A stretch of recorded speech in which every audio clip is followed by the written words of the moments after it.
इयत्ता पहिली. वाचन पाठ 9. ॲना भिलारला गेली.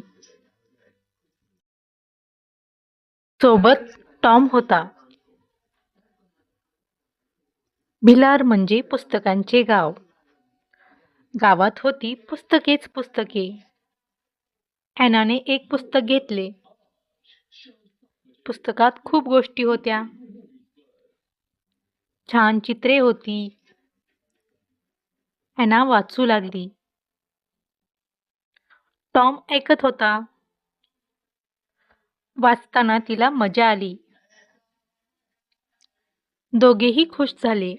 त्यांना भिलार गाव आवडले. प्रश्न पहिला, ॲना कोणत्या गावाला गेली? उत्तर, ॲना भिलार गावाला गेली. प्रश्न दुसरा, पुस्तक कोणी वाचले?